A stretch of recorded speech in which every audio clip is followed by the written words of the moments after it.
Welcome to The Long Shot. It is a podcast. I am one of your hosts. My name is Sean Connery. With me today on the podcast, another host, the other host, a other host, Amber Kenny. Hello. Here. Happy St. Patrick's Day. Happy Amber. St. Patrick's Day. Are you wearing pink? I'm wearing pink and blue for St. Patrick's Day. Yes. I did turn on Irish music at 4 a.m. last night, just because I was like, oh, it's St. Patrick's Day. I should be listening to Irish music. So I did do that. But then I did not put on anything green today. So I feel like a traitor. I feel like a traitor to my heritage. And then I had a thing right before this, and I was looking at myself in the mirror, while I was supposed to be looking at Zoom. And I was like, I'm not wearing anything green. I should put something green on before the podcast. And then I forgot again because I was in the meeting.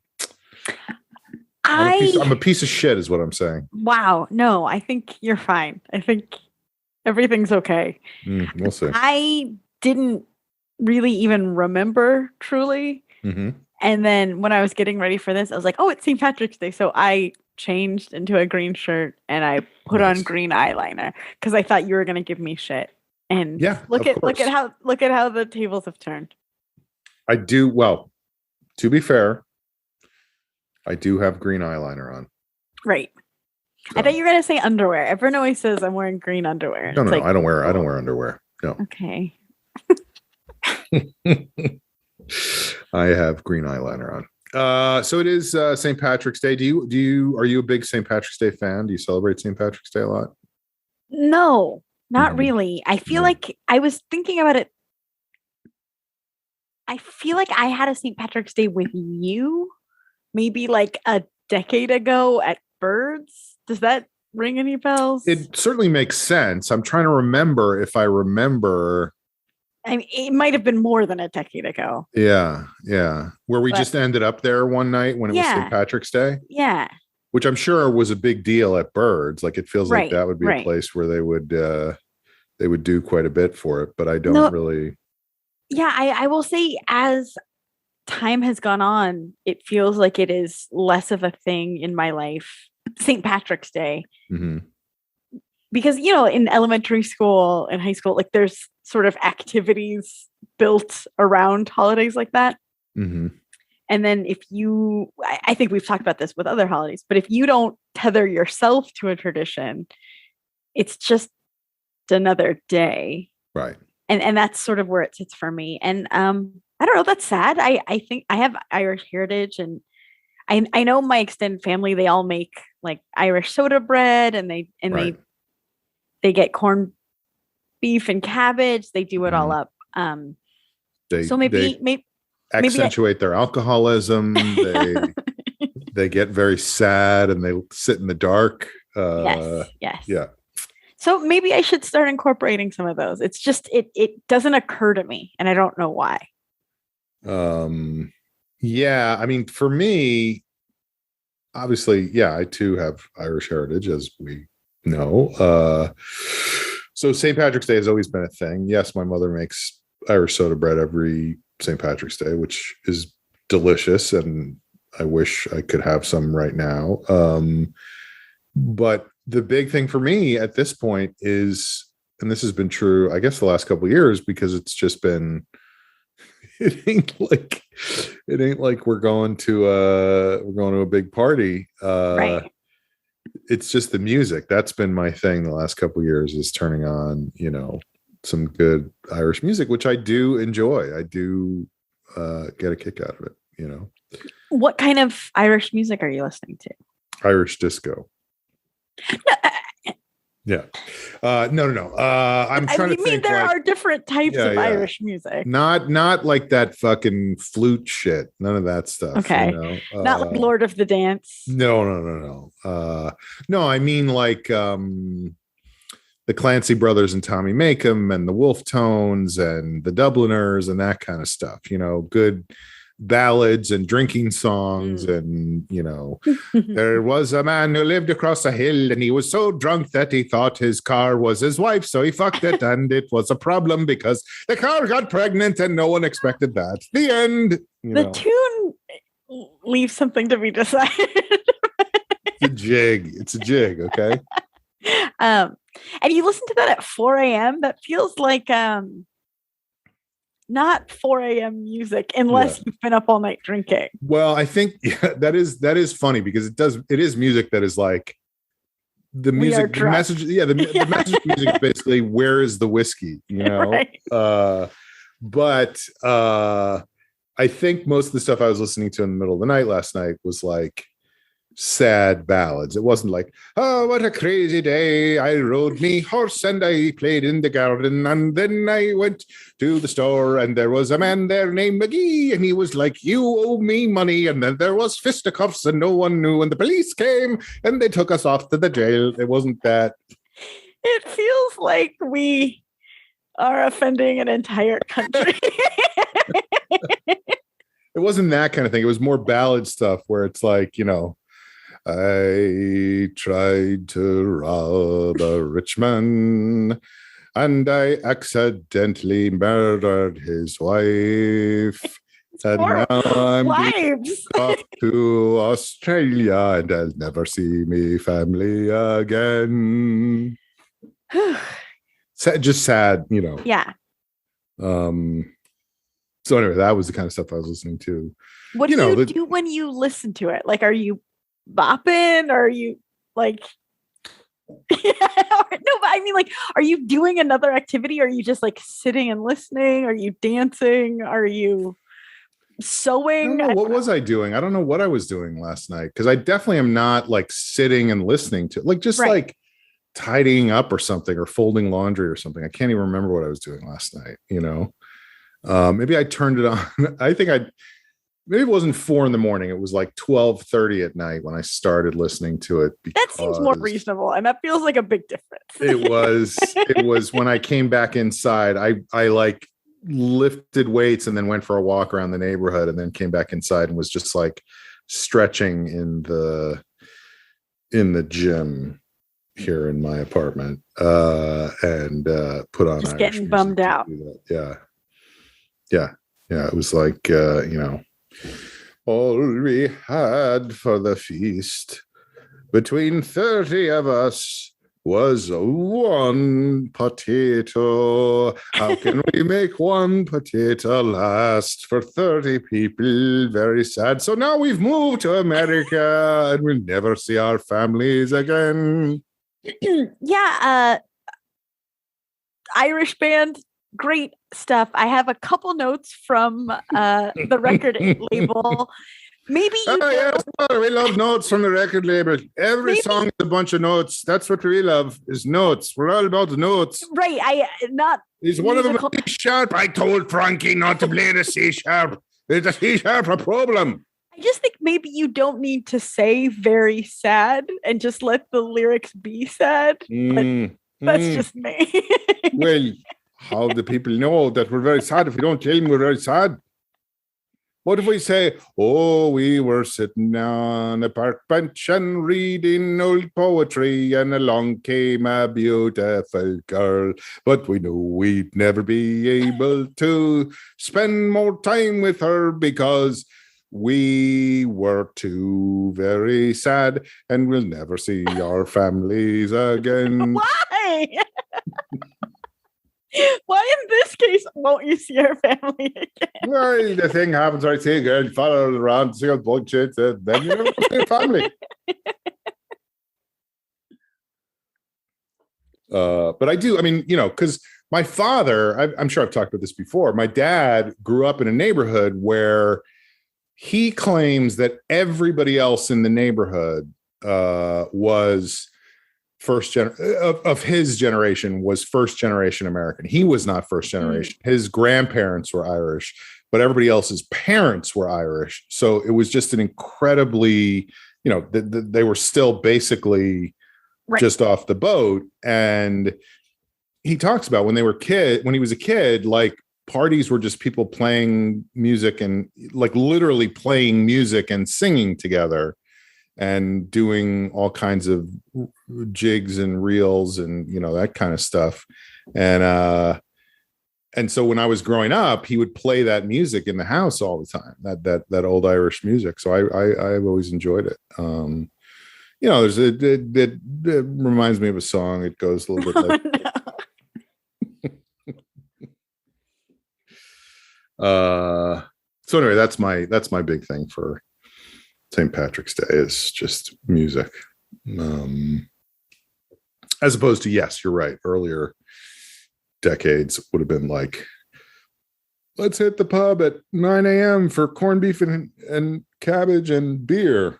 Right. Well, and I feel it's been a long time and we're in a pandemic. Oh, God damn it. Hold on really quick. Yeah, I'll wait. I'll hold. Absolutely.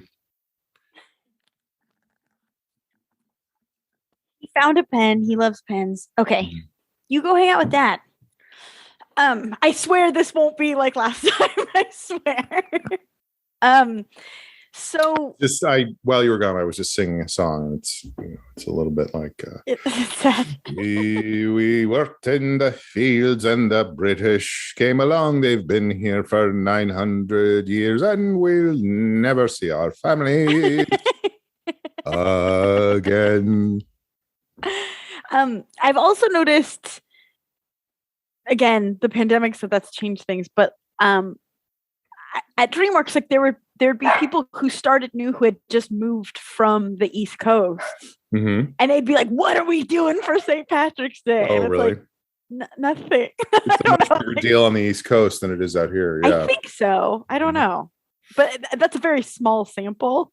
Like right. I don't know if that's indicative of entire. But I mean, you think about how huge St. Patrick's Day is in New York City and in Boston and in Chicago. So It makes sense. Whereas you come out here and people are like, I don't know, dude, we'll go to Santa Monica. We'll never see our families again. It's pretty chill. Oh, that guy gets it.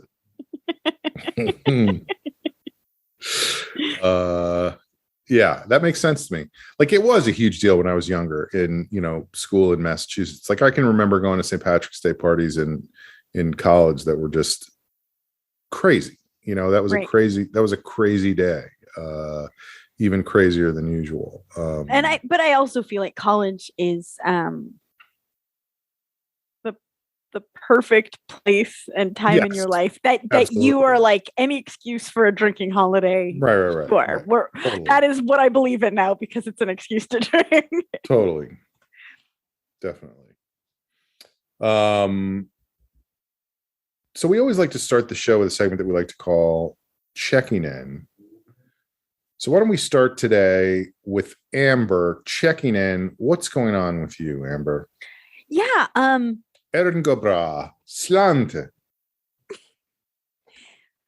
Well, okay. Which one should I start with? I'll start most recent, and then I'll go farther back in time. And then, so you're doing like a quick flashback, then a further flashback, and then we'll cut back to the present. This is a tricky narrative style. We'll see if it works. I don't think it's going to be successful. Okay.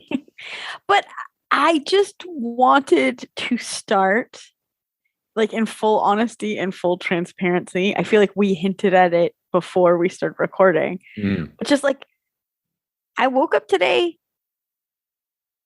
really sad. Like overwhelmingly sad. And because of Irish music? Maybe, as you were saying that, I was like, maybe like the music was getting to me. But no, it's one of those things. I think there's a lot going on in the world, and COVID is still going on, and but I don't have anything to point to specifically in my life. COVID is basically over, though, isn't it? We're moving on from that. We'll see. Let's talk this time next month. Right. But like my life is good. Like I'm fine. I'm healthy. My family's healthy. I've got friends. I've got a job. I have food on the table. Like, how old is the food on the table? Because if it's been there for a while, you should get rid of it. No, I eat it pretty fast. It's young food. Okay. But I don't know. I don't know if it's the weight of the world. Well, like what I'm saying is there's nothing wrong. There's nothing in my life currently causing no, sadness. but the world is not in a good place right now. Mm-hmm. I mean, like you said, and I wasn't really joking. Oh, yes, no, I agree, Smudgy. It's very awful. I wasn't really joking when I said we're moving on from COVID. I was more angrily saying, why the fuck are we moving on from COVID? No, I know you know that. But so we're still dealing with this thing that we've been dealing with for 2 years. And now we have a threat of nuclear war hanging over our heads in a way that has not been true since 30 something years ago. Like that was a thing I thought about a lot when I was a kid. I was like, we're going to die in a nuclear war. I mean, Sting wrote songs about it. It was like a very present thing. And then the Soviet Union fell apart. The Berlin Wall came down. I mean, in opposite order. I'm now doing a flashback, flash forward, flashback thing narratively. But it was like, okay, that's over. We don't have to worry about that anymore. But turns out we did the whole time. We had to worry about it. And now we have this fucking asshole who's going, yeah, I think I might use nuclear weapons after all, and I think that, I mean, I'm not saying this is why you're feeling that way. Whatever you're doing, it's working. You're cheering me up. But I'm saying, like, it makes total sense to be like, what the fuck is happening right now? Right. It is hard. Like, we've talked about this once or twice before. I watch too much news, and I'm like, every day, every minute of every day is taken up with this stuff right now that's going on in Ukraine. And like, there are people like us, like if we lived in Ukraine and we were like, we have our long shot podcast to do, they'd be like, sorry, Sean, take a gun, go out to the front lines. You're now a soldier. You got to defend everything. Amber, go hide in the basement. Hope you don't die of a missile attack, or Amber, get out there too. Like, right. It's fucking crazy. It is crazy that this is happening right now. It is World War II all over again. And right, which makes it right. It wasn't like to be continued. So it's not the second part of World War II. It's definitely it's World War III. Okay, good point. I was good at math. I don't want to brag. But I'm saying, like, if we had a 24-hour news cycle in the 1940s, oh right, it would have been the same thing. It would have been people in Poland, it would have been Anderson Cooper going like, I'm live from Warsaw right now, where, as you can see behind me, the Jews are being lined up to go onto this train, and we're not being told where this train is going. You know what I mean? Like, it just feels crazy to me that this is happening in real time right now in a world where it's like, this is the distant past. This is not a thing that happens anymore, And I guess that's me being fucking naive because it's been happening the whole time in different places. So it's just registering for me for the first time, So anyway, I understand the overwhelming, like, oh God, what's going on? Right. Yeah. And I just get snippets on. If you just went, no, I'm just saying I could not find this sweater I really like. After all that. I just get snippets like on Twitter. And again, I think it's just where you are, like your mental health hygiene for the day. Yeah. Because sometimes I can take it and sometimes it like we crumble. And and again, it's Twitter. Who knows if it's accurate or true or lies? That's the other thing that's frustrating. But I read psychiatrist was saying that they're seeing I'm And sorry, psychiatrist? Like, it sounded like you just said, I read psychiatrist, like that was a specific. I read a psychiatrist. Oh, okay. Okay. Was saying that they're seeing an increase in psychosis in Mhm. people who've had COVID. And it's just like, great, great. Like, great. Because guess what? A lot of people have gotten COVID. Yeah. Like, it's just another, I don't know. You understand what I'm saying? Yeah. We aren't doing well already. We don't need any help. Right. There's just bad shit everywhere. I read part of, and of course not all of, an article this morning by Ed Young, who's a reporter for The Atlantic. And, he was basically saying, like, people have been saying for years, there's going to be a big pandemic. We should get ready for it. We should be ready. We should be prepared. We should have resources and departments, and, the government should be involved. And it never happened because there had never been that kind of big pandemic. Right. Well, it's hard to get buy-in to spend money on something when you can't physically see it. Well, but the point of his article was, we're doing it again. Like, the government is now going, we're done. We're not interested anymore. That's over. It doesn't help us to be all up in that shit anymore. So we're not going to be involved anymore. So good luck, everybody. Good luck. And I think stuff like what you're saying, which is the effects of this disease, whatever you want to call it. Is it a disease, or is it a illness, a sickness? Yeah. They're going to be fighting that shit out for years. I know. And good luck. Well, I mean, the good thing is the healthcare system is so well set up that people will be able to get all the care they need without any problems when things start going wrong. It's starting to feel like things aren't set up for us to succeed. Yeah, I agree. It feels like the decks are stacked against us. There are people making a lot of money, though. And that's what's most important, right? Is that free market decides who gets to win and who gets to lose. And if we're losing, it's our fault. Right. We're losers. So we haven't gotten official word, but I've gotten underground official word that we're supposed to go back into the office April 5th. It's like, I just picture a dude in a trench coat and a hat, like outside your window, just going, Amber, we're going back April 5th. See you there. But I think that is also getting to me. Like, I think I'm feeling a lot. Jeff said yesterday, I was just sitting on the couch and I was like crumpled, and like, he's like, you look very worried. I'm like, yeah, I think that I am. I think that I'm very worried about a lot of things in different ways, and maybe not fully processing them, but they're there. They're happening. There's a fucking dark cloud all the time. Absolutely. Yeah, it's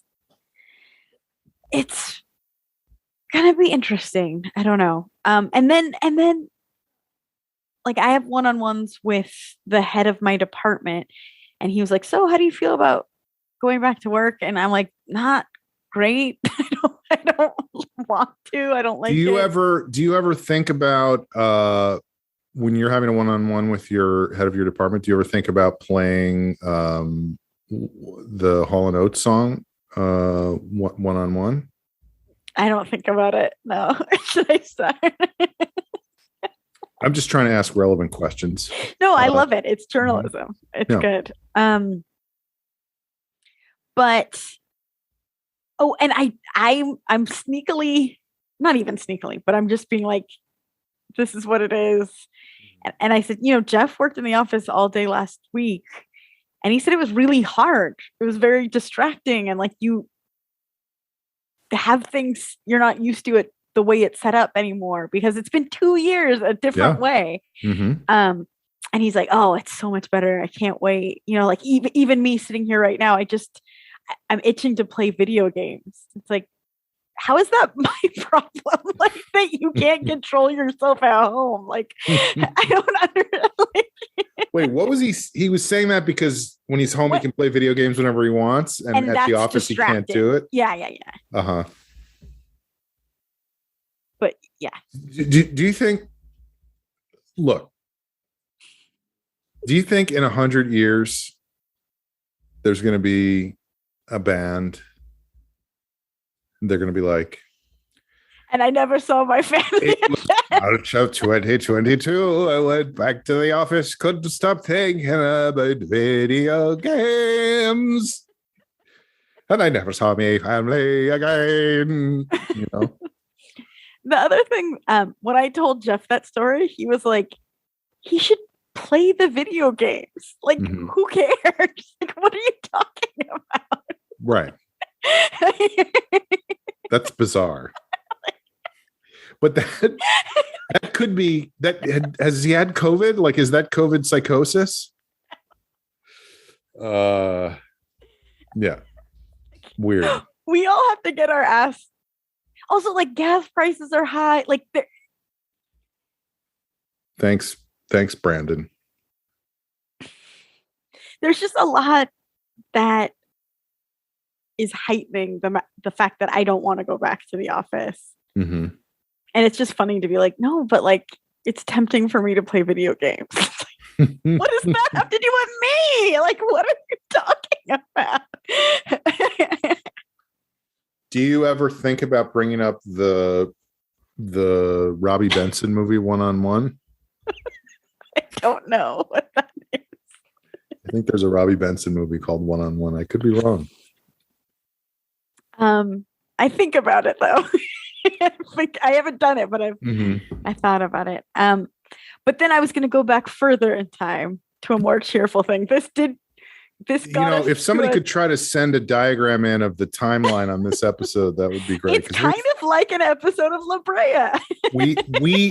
Realize we've already gone 100 years into the future. Right. And now we're going back to... and we talked about the 40s. We talked about... Yeah. Yes.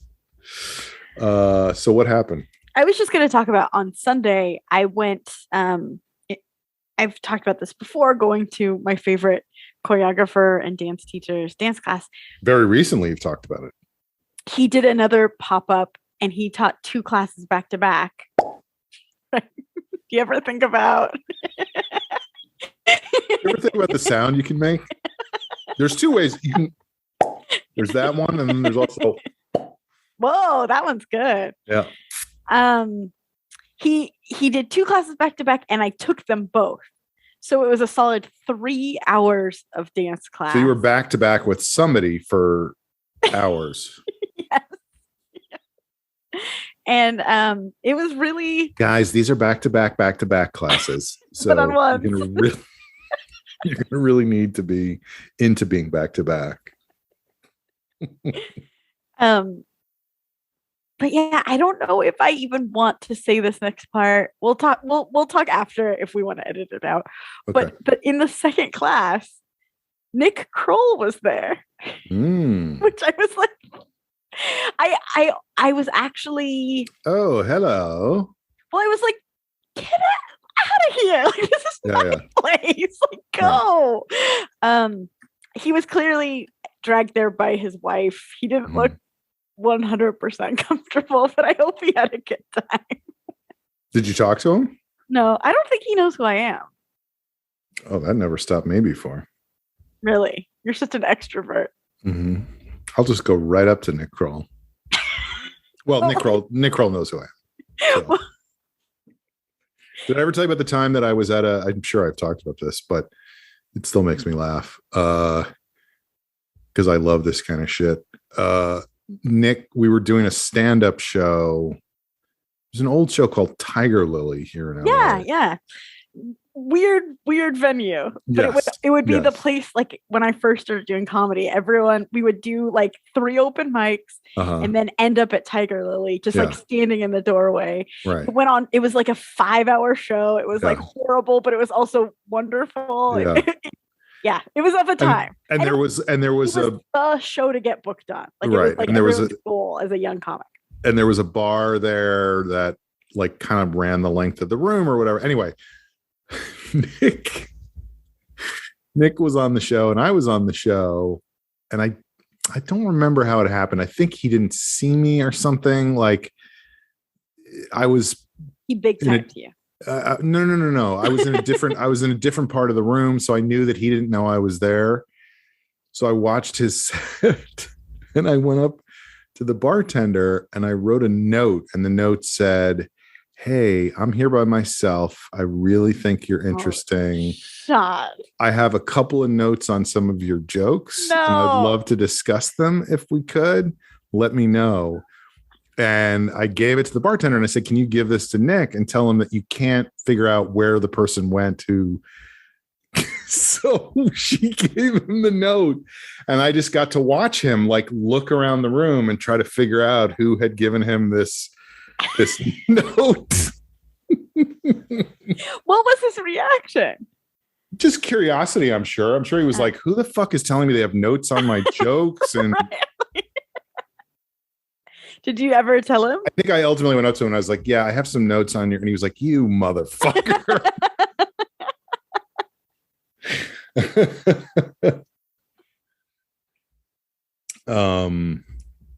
But that's funny. Yeah, it's weird when there's somebody who you're like, "Oh, that person doesn't fit in here." Yes, it's like, this is a different world. That's not that world. But it was really fun. It was really hard, like physically hard. But I really enjoyed it because by the second class, I was completely. You were like, "Get off my back."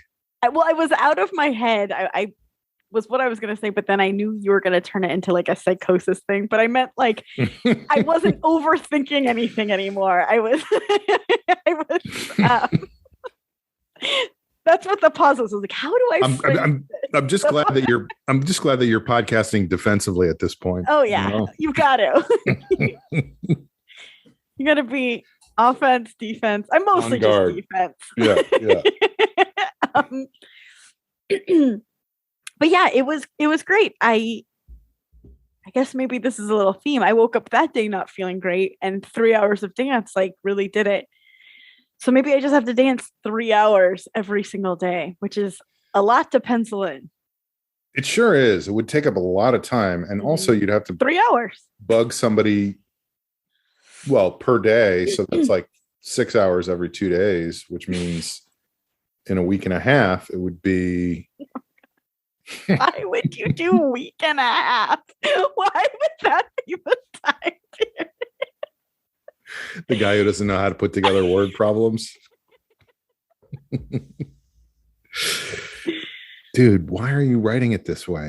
So much simpler for you just say a week. People get it right away. Because what's a half a week? That's 3.5 days. Is it 4 days? Is it 3 days? Well, and then so a week and a half would be this, but then what about a month and a half? Oh wow. Depends on the month. Yeah. Is it a 30-day month or or is it February or is it a leap? Come on, man. But I do think there is something to, and I have this experience all the time too. Just that physical activity thing. Getting out of this bad boy.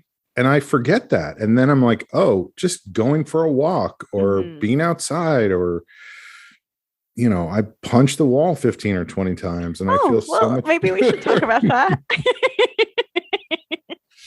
No, but I think, just movement and how much of an effect that has on your brain and your spirits is something people don't think about.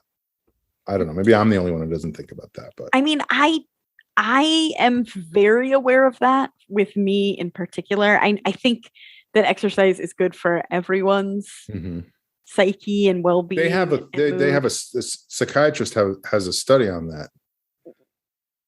What do they say? But yeah, it's good. Yeah.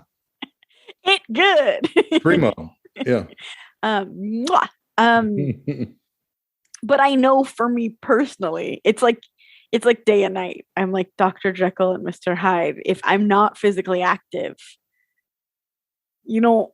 I'm not nice. I'm not fun to be around. I'm not nice to myself. It gets pretty dark pretty fast. So I work out a lot, but it's like, it truly is the only way to keep me tethered to this reality and to have some joy in me. But what I was going to say about that. So I work out a lot, but I think this dance has like another layer because you at least are writing and working on your 9 or 10, 11, 12 projects. And I do. Guess what? 13.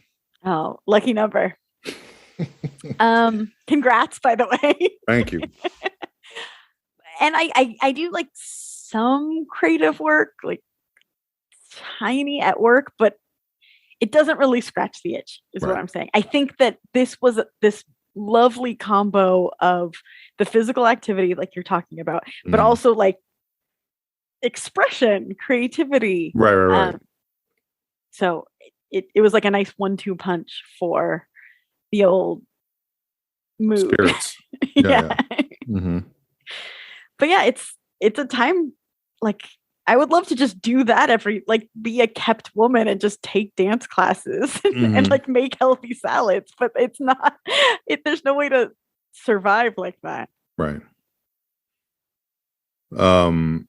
Yeah, it's just that thing of like, if you don't do that stuff, all you have is your thoughts, and it's easy for those to get kind crazy. Not crazy, but like negative, I guess. Well, and just bigger than they need to be. I find that even with like the journaling and stuff, which is helpful, but it doesn't like it's not like a fix all. It's still, I still have problems, but I'm sure you found this a million times. As soon as you say something out loud or write it, it feels like it instantly diminishes in power over you. I'm not saying that well, but do you know what I'm saying?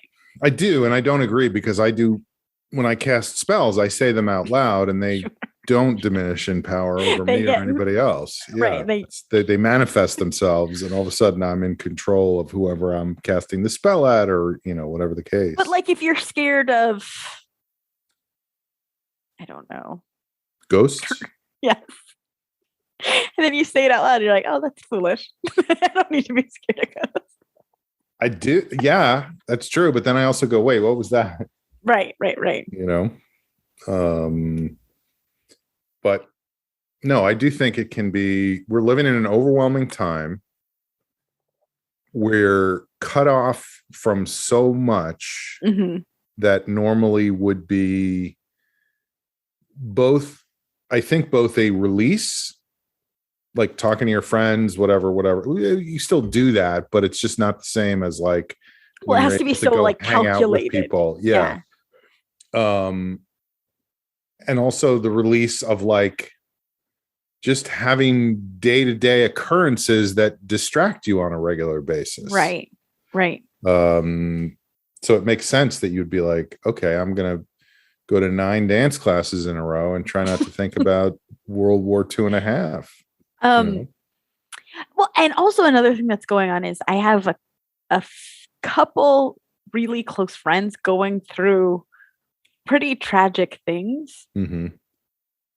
And that's terrible, obviously, and my heart goes out to them. But it also, for me, makes it like, when I'm like, I'm having a bad day, like, it feels like I'm not allowed to say that because their pain is like greater and more substantial and more justified. And so then it's like, okay, that's like one fewer person that I'm talking to about what I'm feeling. I don't know. I see what you're saying. Yeah. Because you're right. It does put things in perspective, but it doesn't mean you're not feeling that. It just means you can't go to that person and be like, can you believe that I can't? My hangnail. I buy so many pens and then I need a pen and I can't find any in my whole apartment. Right. Because they'd be like, fuck you. I'm whatever the specifics are.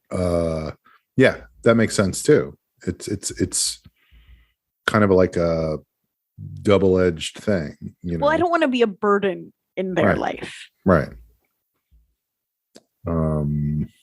Yeah. I guess the point is things fucking suck right now. Things are hard. Yeah. Well, I have our friend Jane. I know Jane. I got her a Christmas present that is still in my car. It is St. Patrick's Day. Yeah. And so she texted me today being like, hey, I've been thinking about you. And I was like, I think about you every single day. And it's mostly like, I'm such a piece of shit. I need to get her this Christmas present. Why is everything so hard right now? And she's like, oh. But like, again, in the before times, I would have just like gone to her house on the way home from work or something. But now I have to like make a special trip. Right. And whatever day it is, it's like, now I'm too tired to do, like, I don't know. Ugh. Right. That's another whole part of this is it feels like it takes so much effort to do anything. This is a bummer of an episode. I'm sorry, but it is. I think we should just stop here because it's just going to get worse. It is. No. No. No. I'll do like just a very brief. We can go short. Not short, but shorter, you know. But I went last night. I mean, this actually is exactly what we were just talking about, like the effort it takes to do anything. I went last night to a I don't know what you call it, but like a shaman. No, I'm kidding. Like a I was like, we buried the lead. No, a book release party, I guess, okay. Right? Or not party, but like at a bookstore, the author is there. Yeah, like a reading. But they didn't read. They just talked about books and about the process. And books have spines and pages. Right. Not the process of writing, the process of constructing a book. Right. See, the way it works is you put ink on each so you get a tree, right? Letter of type. I don't know if you've ever heard of Gutenberg, but no, it was a former student of mine from a long time ago. I mean, I think early 2000s from New York, and she published her first novel. She had published one book prior to this. And this was her first novel, and it's just somebody I really like and want to be supportive of. But I definitely was like, and I bought a ticket, which means basically you pay money and they get no.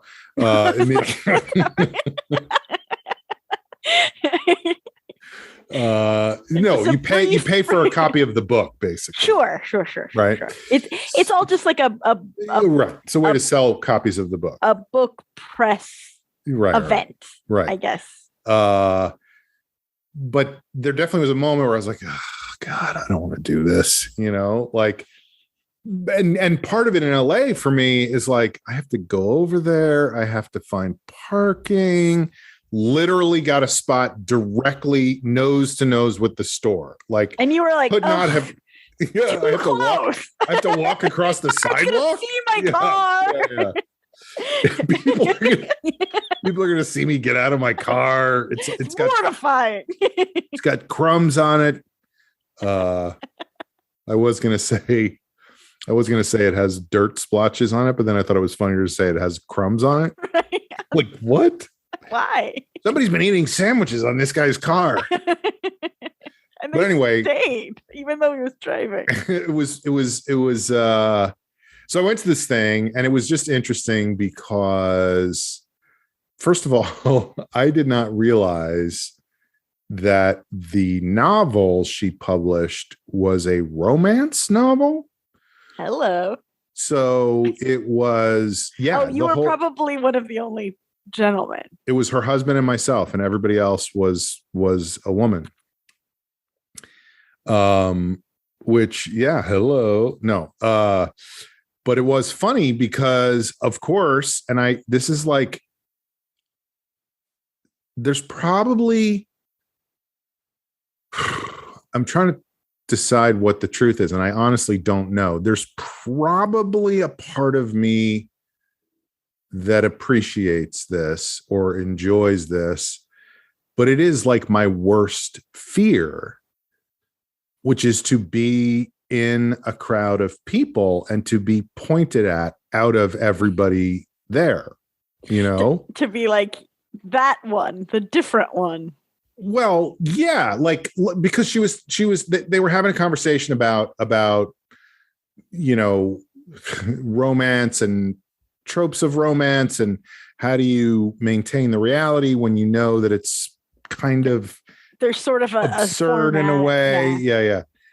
And she said, I can't remember exactly how she said it, but she basically said, like, I really learned a lot from my improv classes early on about how to ground things and make things real, even if they're crazy. And my first improv teacher is right here at the back. Oh, that's sweet. This whole room full of women just it's just like all of them are like, and there I was in the back, this giant fucking asshole. Yeah. And I'm just like, it is like my worst nightmare in a way, you know? Mm-hmm. But it was very cool to see her doing that and to see all these people so excited about her book. And, you know, I do not get the romance thing. Oh, that was the other thing that was really funny is, so I'm sitting there and it's a fucking romance novel. And I don't know that I've ever read a romance novel. But at some point they were doing like a Q&A, or I forget if it was just the two authors. Maybe there was another author. It was an AA meeting. But whatever it was, they got into a whole discussion of like, how do you make the character hot? Like, what makes the characters hot? How do you determine how you? I'm just like, what the fuck are we talking about right now? You know. So that was funny. Or maybe not. Maybe it wasn't. I don't know. I don't know how people are gonna. It was funny to me in the moment, in the time. Part of it was. I'm gonna now go back to before that. Jump cut. Yeah. So anyway, that was my big night out, was going out to a book reading. Yeah, it was cool. I didn't enjoy being like, I will always in a public space, like a theater or whatever, try to sit as, this isn't true if it's like a Broadway show, but close to the exits, as much out of the way as possible, just because I know I'm a giant, you know, and I don't want people to be like, whoa, you know what I mean? And so when she was like, everybody turn and look at that guy, I was like, oh God. So you keep having these instances where like people are effusively telling you how important you were to their lives and what a good teacher you are. That's cool. Just noticing that. Yeah, I guess I should embrace it, you know. I should hand out cards at the end of the book signing and go like, if you'd like to take my improv class, I haven't taught it in a while, but I'm happy to start up another one, ladies. Can you buy the UCB really quickly? I mean, I do think that's what needs to happen by somebody, not me. So anyway, that was my big. And then the other thing, I just wanted to mention this because it kind of made me laugh a couple of weeks ago. And this is very late to the party with this idea. But there was a whole thing in the news probably 2 weeks ago. And I don't know if you remember this, but it was right when the whole thing in Ukraine started. And Trump was giving a speech somewhere. I don't know where. It was like a Nazi meeting or like a Nazi reunion or something that he was France, I have not seen you since we were at the Russian front. You look great. You're very old. Look wonderful. I can't believe you're still alive. The Fuhrer would be so delighted with the way things are going right now. Okay, everybody take your seats. I have a lot to say. But he said the thing, which I thought was it's so fucking insane. But it also made me laugh because I know that he doesn't believe this, but he thinks that the people who follow him are dumb enough to believe it. And he's right. He's not wrong, but he said the thing about like, why don't we just put Chinese flags on the American planes and shoot down all the Russian planes and they'll think it's the Chinese and then they can attack the Chinese and they can fight it all out. And I was like, and I was thinking about it and it really started to make me laugh because that is literally how Bilbo Baggins saves the dwarves in The Hobbit. Is the dwarves get captured by the trolls and they're going to be eaten. Trolls eat dwarves. And Bilbo, I think in the book, I haven't read it in 35 or 40 years, but I think in the book he like throws a pebble and then one of the trolls is like, hey, who did you throw that, Frank? And they start fighting amongst each other. I think in the movie, I can't remember what happens in the movie. It might be the same thing, but he gets them to argue amongst themselves and they keep arguing. They can sneak out.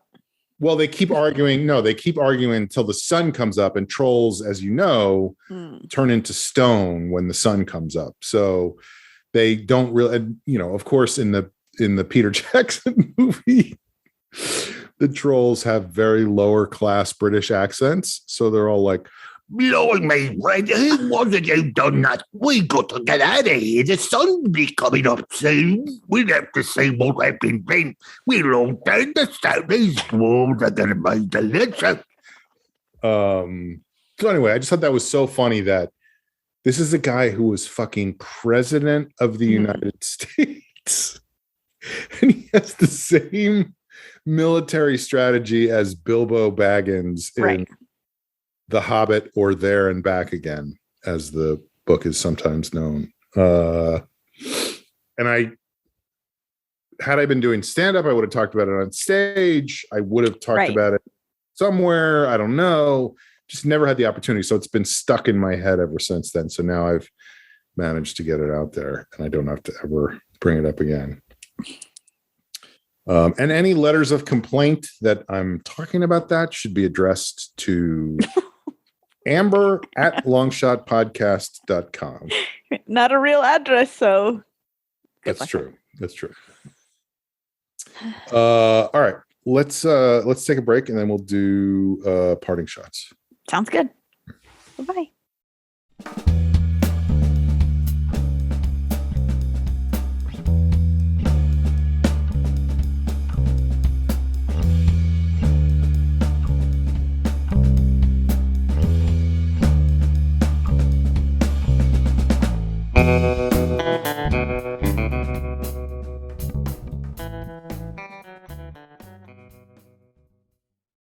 We're back. You are listening to The Long Shot. It is a podcast.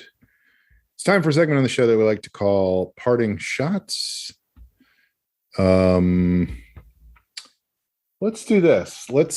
I'll go first, then you go second, and then I'll do one more at the end. Oh, you'll go first and third. Also, nice shirt, by the way. Thank you. Yes. Oh, I don't know if you know it's St. Patrick's Day, so you're supposed to wear green. So that's what I decided to do today, was wear green. Flashback to earlier in the episode. Was not. This is going to be a hard one to edit together because because you want to edit it in chronological order. Yeah. Who knows what's happening when,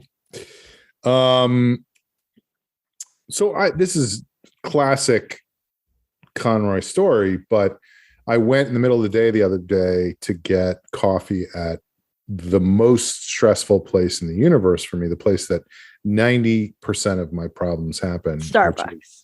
Starbucks, yes. And, I've talked about it a million times. There's a Starbucks. Well, if you just don't have Starbucks once a week, you can buy a house. You know that. Right? Yes. There would be no income inequality if we stopped drinking Starbucks. Yeah. That's what, Bezos doesn't go to Starbucks, I don't go to Starbucks. And I'm not wealthy, but I'm sure I'm doing it wrong. What's his name? The boring lunatic? The boring guy? The guy who borings? Elon? What? Elon Musk, yes. He doesn't go to Starbucks. He's so boring. Doesn't he have a company called Boring Industries or something? It's just funny. Yeah. To use the other use of that one. By the way, did you see? I don't know if this is true, but if it is, I think it's great that he challenged Vladimir Putin to single combat. Yes. And I saw people who were like, he's taller, he's younger, he could take him. I'm like, what are you talking about? Well, I've been saying for a long time that the world would be a better place if we brought back dueling. If there was dueling allowed, if you were allowed to you think it would be a better place? I do, because people would have to be way better behaved unless there would be consequences for their actions. Their lives would be on the line, know? Unless somebody was really good with the pistol, really good with the sword, really good. They're allowed to be an asshole. Yeah, then they can do whatever the fuck they want. Because if somebody goes, "You're being an asshole," they could kill them. But anyway, so I go to Starbucks, and I've talked about it before. It's at a strip mall right at the end of the street here, Hollywood and Highland. It's the middle of the day. It's 3:00 in the afternoon. There's almost nobody in the mall, in the strip mall parking lot. There's spaces everywhere. Choice. But what that means is you drive it. This is going to be one of those stories where I'm trying to explain car angles, and it's very difficult to do that. But you drive straight in, and the spaces are to your side, to either side. So you have to do a hard turn no matter what. Correct.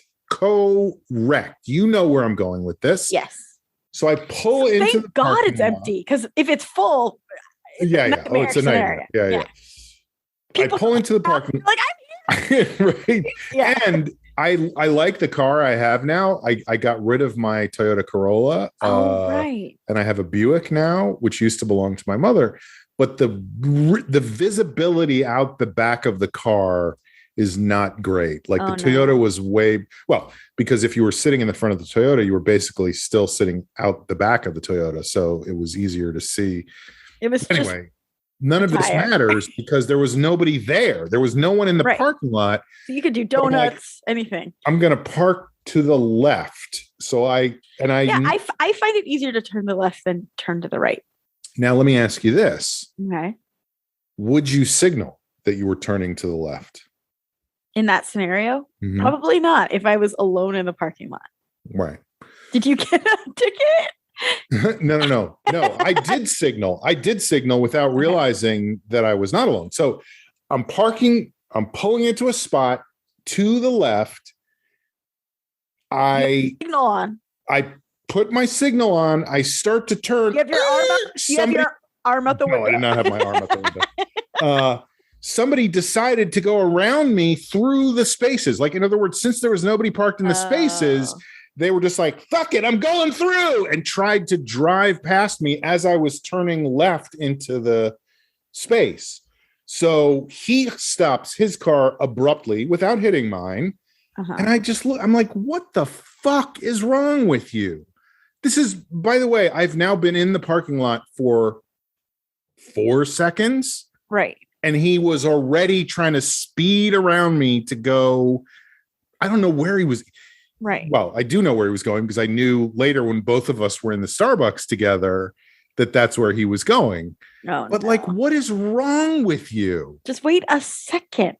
It was insane. So I'm glaring at this guy. He's with his girlfriend, his wife, his paramour, his gumar, his prostitute, whoever he's with. Why his best friend. Why wasn't he looking his boss? Hello, his doctor. Women, his psychiatrist. This was a therapy session. Yeah. But why wasn't he trying to park in it? Like, where was he was trying to go to a different parking? He wanted to go. There was so there's like spaces on either side, and then there's spaces straight ahead. And there were cars in some of the spaces straight ahead, not all of them. So he ended up parking in one of the spaces straight ahead. So he was like, fuck it, I'm going around this guy and I'm parking straight ahead, and like gunned it to go through, so that when I turned, we almost hit each other. Did you exchange words? No, but glances. Okay. He did. There's a lot that can be said with a glance. Like if you go like this, if you go, that's one thing, but if you go like this, that's completely different. That's the cover of like a VHS movie from like the 90s. Really? The librarian doesn't like it when you. But anyway, I just was like, what the fuck is wrong with people? It was so stressful because now I'm like, okay, I am now basically in a fight with this asshole, and we're both going to go into Starbucks. I didn't go straight into Starbucks. I went to the clip joint there, where I've talked about the clip joint before that charges like $9 for a Gatorade. But wait, what is a clip joint? You don't know that expression, clip joint? It was something that my parents and my grandfather always said when I was growing up, like, this place is a clip joint. And to me, it always meant that it was a place that charged more than they should for anything. But it turns out that a clip joint was a real thing. And what a clip joint was back in the day was a place where you would go in and women would get you to buy them drinks for way too much money. And of course, split the money, which also still happens at strip clubs now. But it's the plot of Hustlers, basically. Yeah, exactly. So, but Hustlers is a strip club, not. And this was just a bar where there'd be women working the bar, going, "Hey, stranger, how'd you like to buy me a drink? This is what I like to drink. I like the most expensive drink." Yeah. Oddly enough. So that was how the bar would make money. But to me, as a kid, it just always was slang for a place that charges too much money for something. Interesting.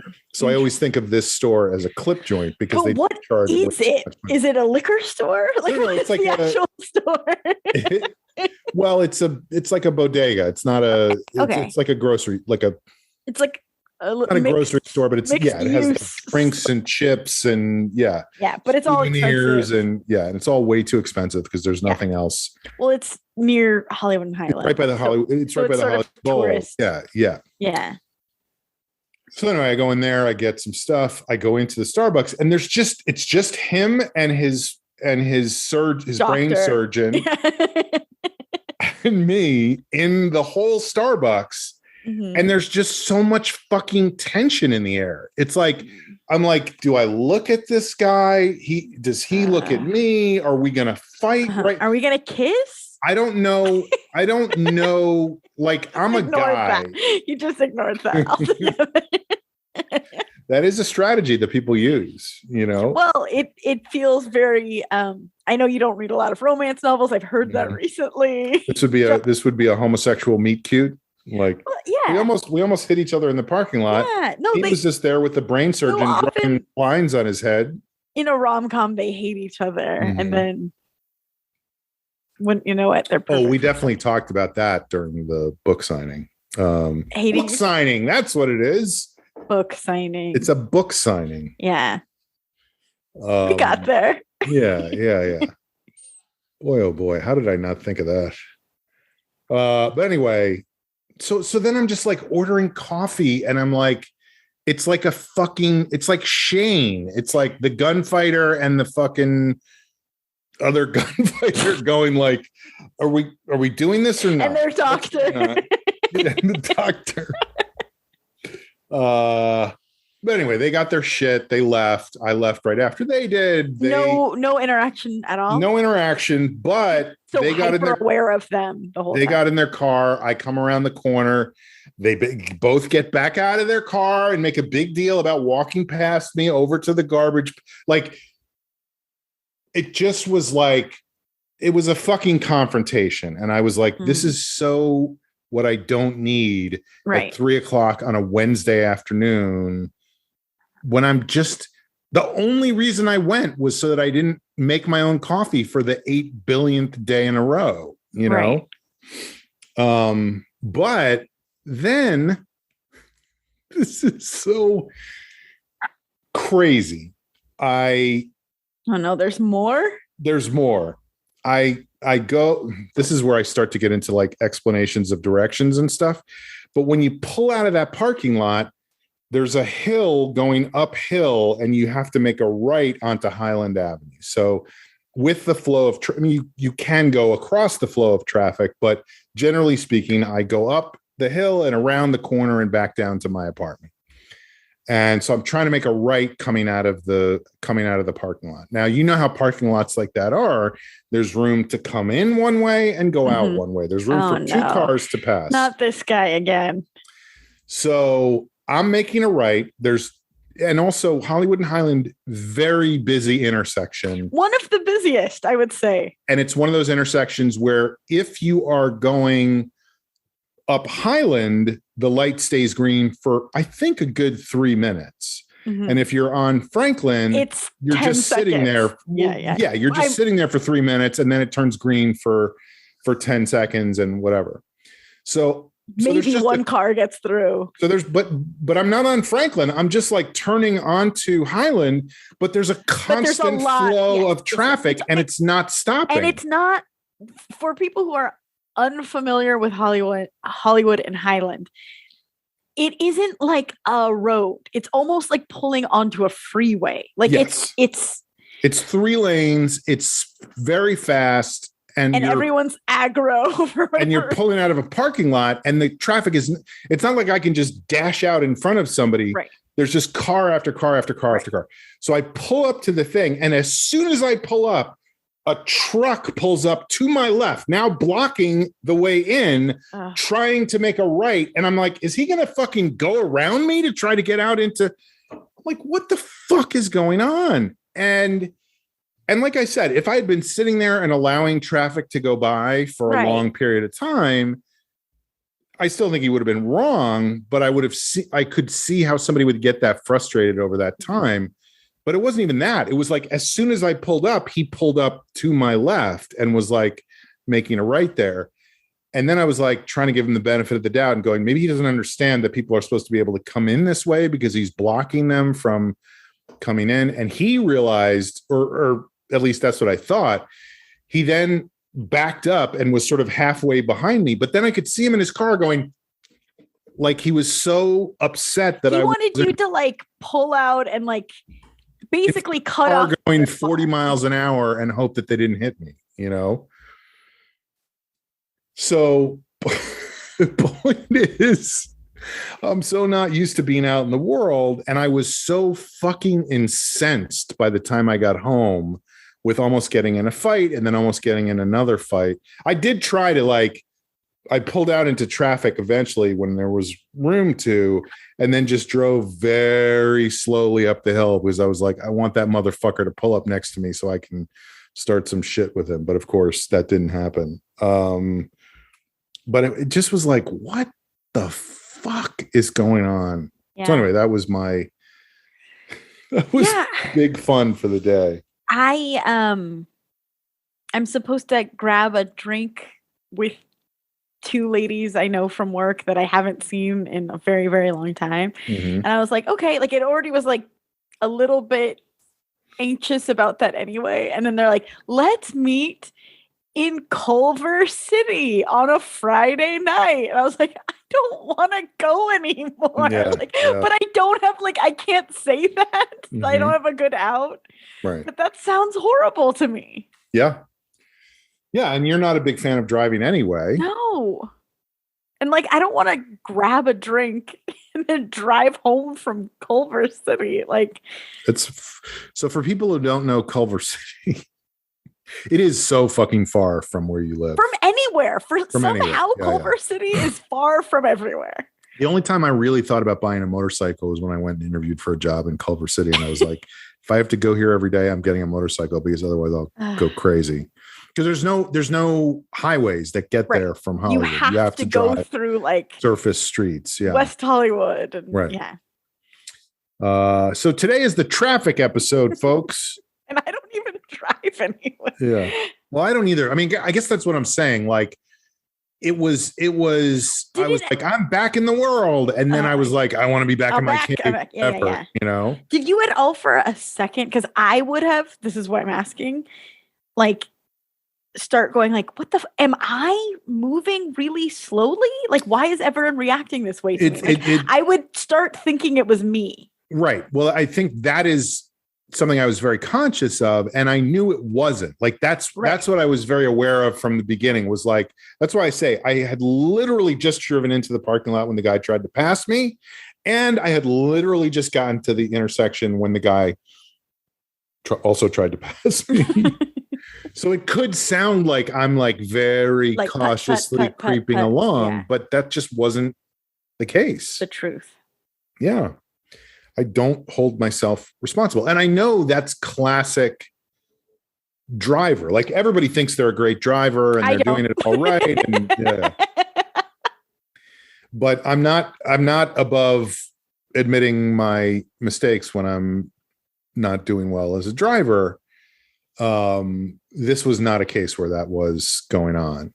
So anyway, it really upset me. It really, really upset me. Yeah. That's my parting shot. Amber, parting shots to you. Yes, I have a couple things. Great. First, thank you for the recommendations. The New York date went great. It was great. It was a weird combo. We had Manhattans and hot dogs and cheesecake. But it was great. And we watched 42nd Street on the PBS app. So it was like the Broadway version. Mm-hmm. So it was fun. So thank you. Just giving you an update on that. How did you get to the theater? Well, that was the funny thing, is like, I put on traffic sounds, like literally I put on your ambient sounds on the TV. And then in the kitchen, while I was like cooking and making the drinks, I put on Frank Sinatra. So like both were happening. But at one point after we were done eating, Frank Sinatra's not in that movie, is he? No, but we didn't watch the movie. We literally watched the Broadway, recent Broadway version, which was fun because it felt like watching live Broadway. Yeah. It's such a funny show. I don't know. I don't think I've ever seen the whole show. No, it's great. It's like a tap dance. The Avenue I'm taking you to 42nd Street. Yeah. Like, that's the only thing I know. But there are songs in it where I'm like, is this self-aware or is it bad? I don't know. Like, there's a whole song that's like, you have to be young and beautiful for people to love you. And I was like, is it about being an actor? Is that it's about putting on a Broadway show on 42nd Street. Right. Because I did a show in high school called Dames at Sea. Mm-hmm. They love musicals about musicals. But Dames at Sea is like a parody of 42nd Street. That kind of thing. Yeah. Oh, I don't know if it's directly about 42nd Street, but I think it might be specifically related to that. I'm very familiar with Dames at Sea. It's fun. It's a fun show. Yeah. But at one point when we were eating, I was trying to like stay on theme. And I was like, hey, do you want to go to TKTS? Pick up a show? And he was like, I don't know what that is. I was like, I just like, I would play with me. Yeah. But he didn't know, so you don't know. You're talking about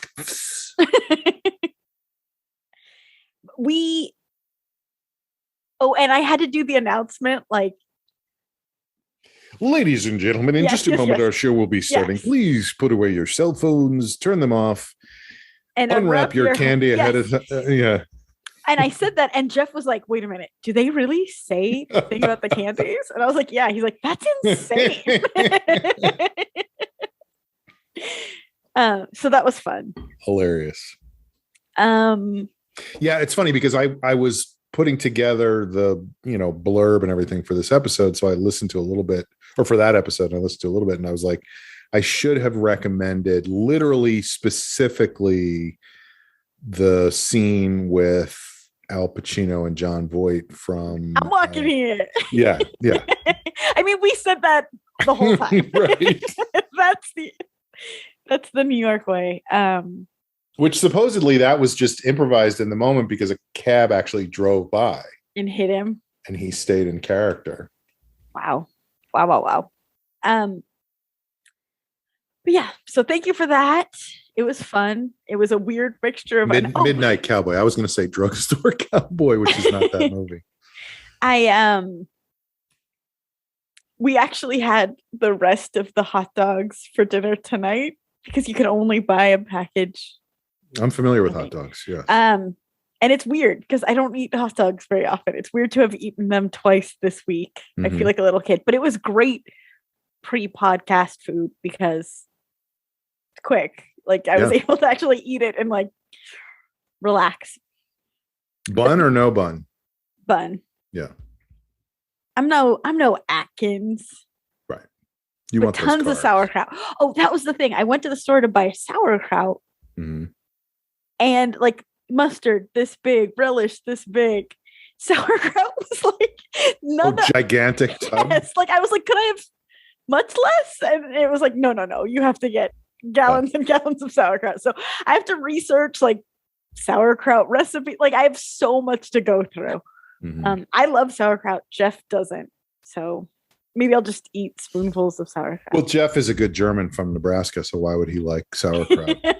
Oh, wait. And then the other thing I wanted to mention quickly, just so people don't feel like we're gaslighting them. We did say this episode we were going to talk about the finale of La Brea. I'm not calling you out. I guess I'm kind of calling you out, but we are not doing that. We will do that at some point. But I will say I am such a fucking dork. One night this week, I put on the finale because I was like, I don't think I could talk about it intelligently on Thursday. Without seeing it again. So I put it on and I got like paper and pen. But let me tell you. A shit show?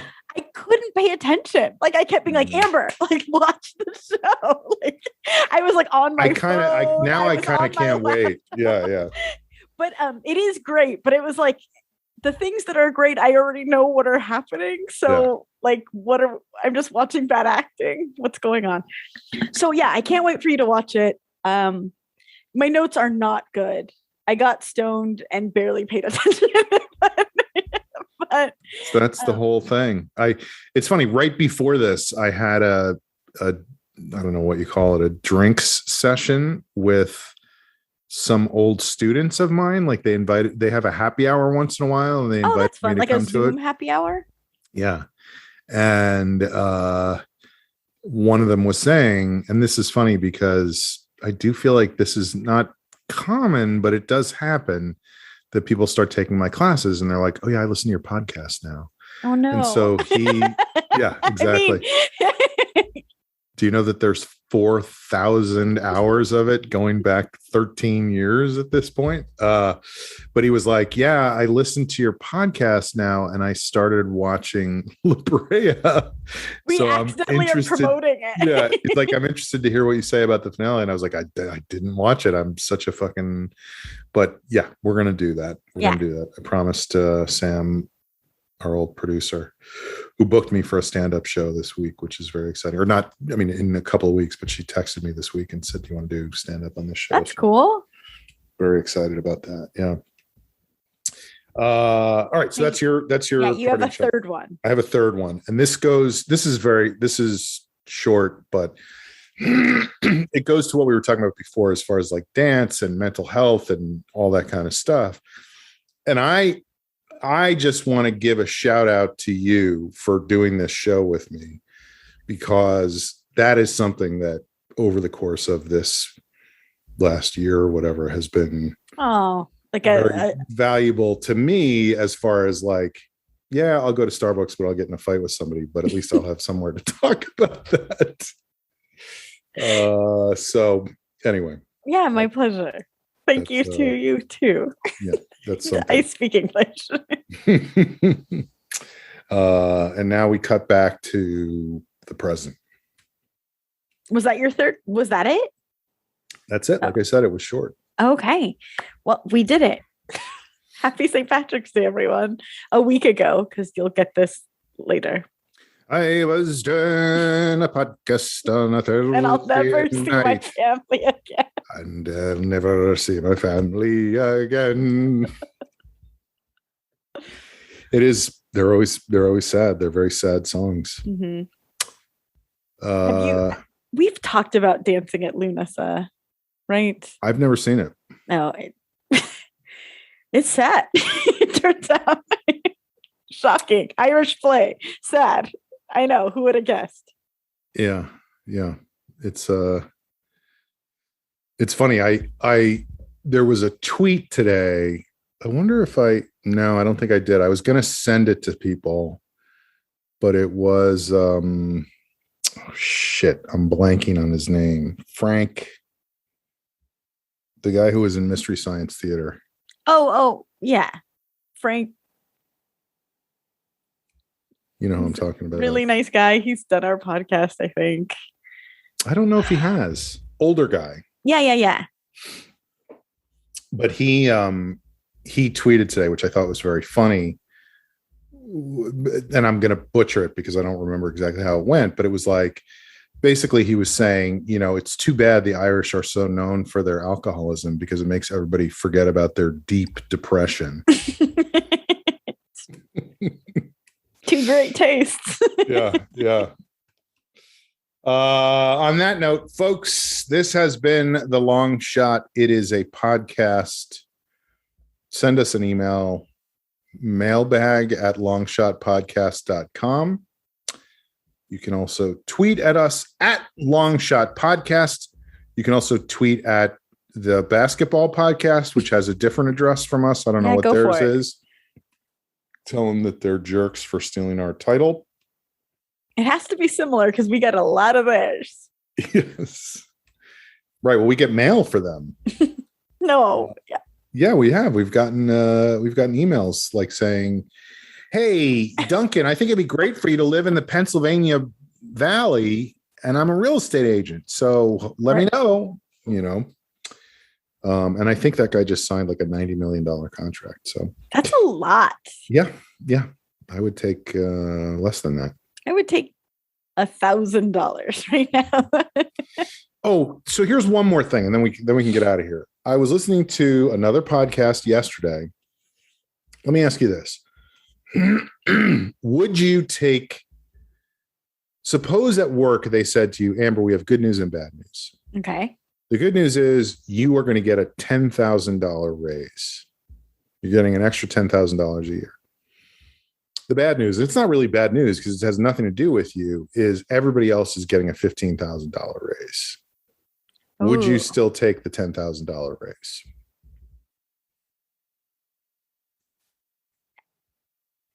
Not a trick question. No, I know. I mean, yes, but it would not feel good. It's hard for me to wrap my head around because I'm describing it the wrong way because I think in the original study, like basically you're not getting as big of a raise as everyone else, right? But it's like in the original study, I don't think it was like everybody at your job is getting more than you, and you're getting more, but not as much as everybody else. It was more like, would you take a $10,000 raise if everybody else was getting a $15,000 raise? Not necessarily at your job, but just in general, people are going to make $15,000 more. Would you take $10,000? Wait, I don't understand the question still, because if I don't take it, what happens to other people? Nobody gets anything. Then yeah, I would definitely take it. Right.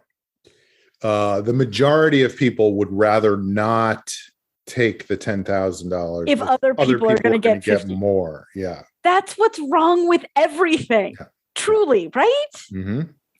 That was the point of what this guy was saying. Oh my God. That's how fucking crazy everybody is that if somebody else is going to do better than me, then I don't even want to do a little better. I want to shoot myself in the foot. Yeah. And I want to shoot everyone else in the face. Right. Rather than the foot. I just want to shoot them in some part of their body, and then they can deal with the foot surgeon who's with her boyfriend at Starbucks. $10,000 raise is significant. Yeah. And that was his point. It was like, you're getting an extra, like, why don't you think about it in terms of you're getting an extra $10,000? But because our culture is so much about comparing yourself to other people, people are like, well, I'm not doing as well as that person. Whereas right. if you go but to also then like the whole community is doing better. Like, right. Whatever. No, it's totally illogical. You know, Spock would be pissed. All right. That's our show. We'll see you next time on Long Shot. As my luck would have it, you quit your bad habit.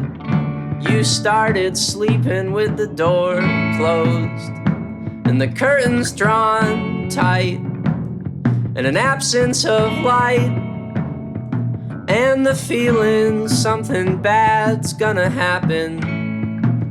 So my shoulders pulled through just in time to find 4 hands in the air, but none of them were mine.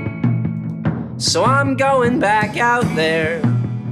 Yeah, I'm going back out there in spite of you. But I need you back sometime.